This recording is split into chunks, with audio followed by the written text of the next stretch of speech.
avait à peu près mon âge, et que je trouvais snob, ça n'avait pas d'allure. Je la regardais aller de loin, je me disais, ah, mon Dieu Seigneur, c'est pas drôle de se prendre pour quelqu'un d'autre de même, puis tout ça. À la fin de l'année, on était des amis comme ça.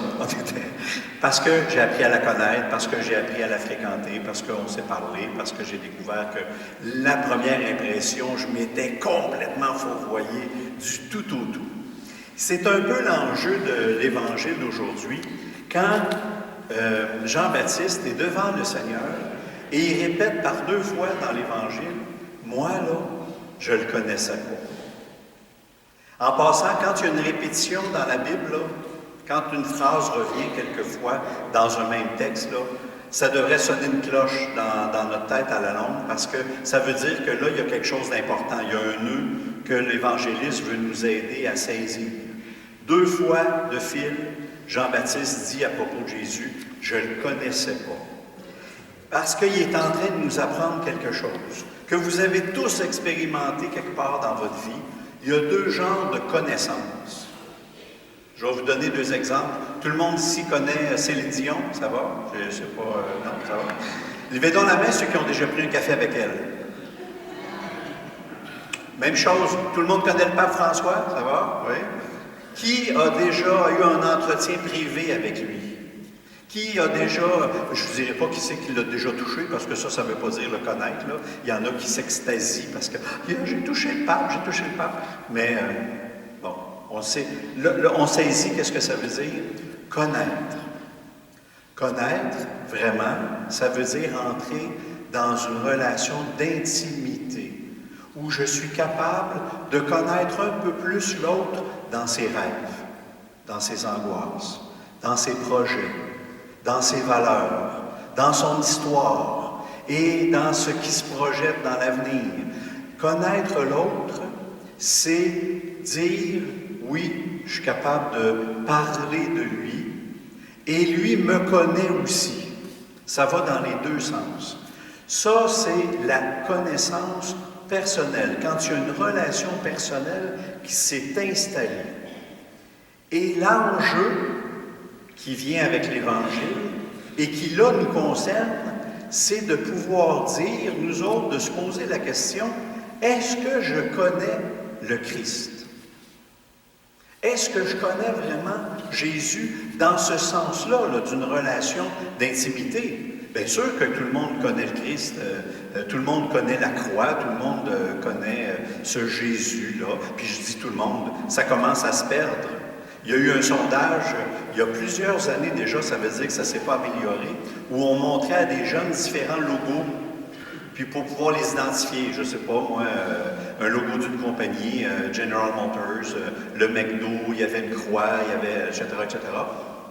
Eh bien, vous ne serez pas surpris d'apprendre que tout le monde connaissait les arches de McDo, mais la croix, le pourcentage baissait comme ça. C'est dire, hein, comment même nos symboles religieux ne sont plus nécessairement très, très connus. Alors, imaginez, de là à dire que je connais la personne du Christ, ce Jésus-là, personnellement, il y a toute une marge. Et pourtant, c'est ça l'enjeu. D'ailleurs, l'Évangile, c'est comme, quand vous le relisez tranquillement, pas vite, là, l'image qui m'est venue, c'est comme si Jean-Baptiste plaquait un gros projecteur sur Jésus. Tout est centré sur lui. Voilà, il s'est manifesté. Je le reconnais là maintenant, c'est le Fils de Dieu. Pouf! On ne peut pas s'en sortir. Tout est centré sur le Christ. C'est important de pouvoir dire, ou d'avancer en tout cas dans cette meilleure connaissance-là, parce que comme disciple, c'est de lui que j'apprends la vie en Dieu.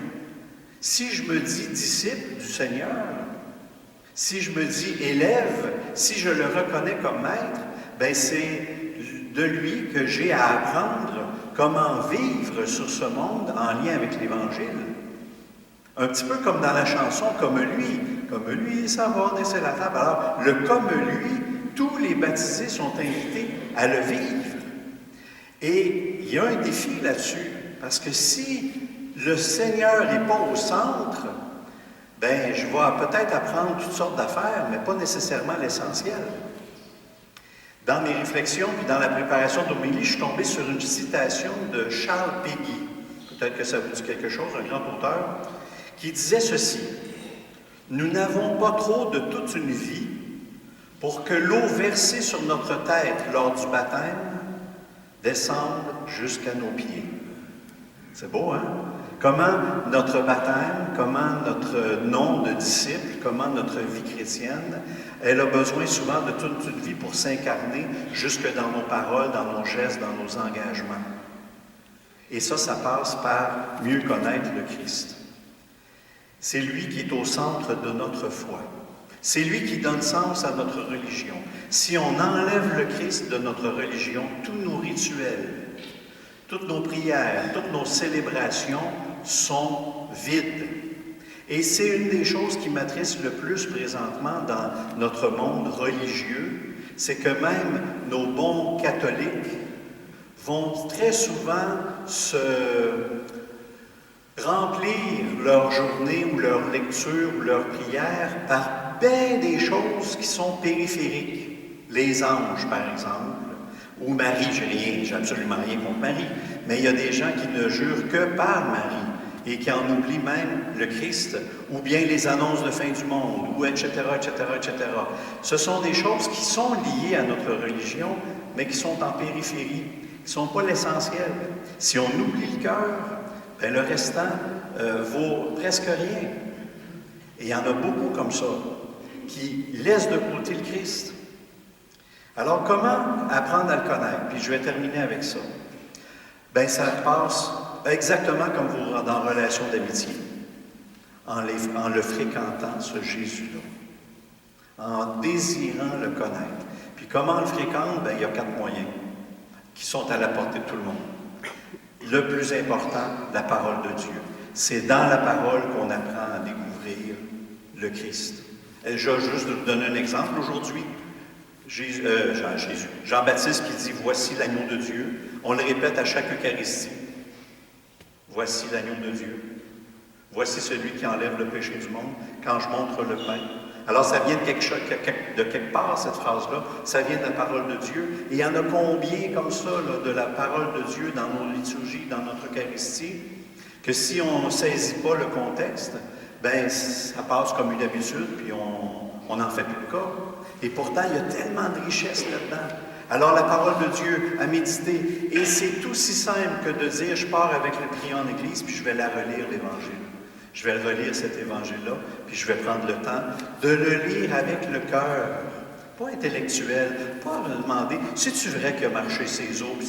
Prenez le texte comme il est là, puis laissez-le vous parler. Et il va vous parler à partir de votre expérience. Donc, la parole de Dieu. Ensuite, on peut le fréquenter dans les sacrements, bien sûr. Dans la prière aussi, mais dans l'engagement sur le terrain. C'est très souvent là que des gens vont rencontrer le Christ. Dans un engagement à quelqu'un, dans une attention aux autres, dans un dépassement, dans un oubli de soi, pour un peu plus d'amour autour de nous autres. Le Christ est habituellement très, très proche. On peut le rencontrer là. Alors, cette année, j'ai pris une résolution d'être un meilleur garçon. Non, c'est pas ça. La résolution est la suivante. Je veux réoffrir des lundis de la parole. J'avais commencé quand je suis arrivé à Saint-Hyacinthe, puis pour toutes sortes de raisons, dont la COVID, on avait mis ça sur la glace. Mais je veux reprendre des soirées où on va essayer de creuser un peu plus la parole de Dieu. Vous allez recevoir des invitations.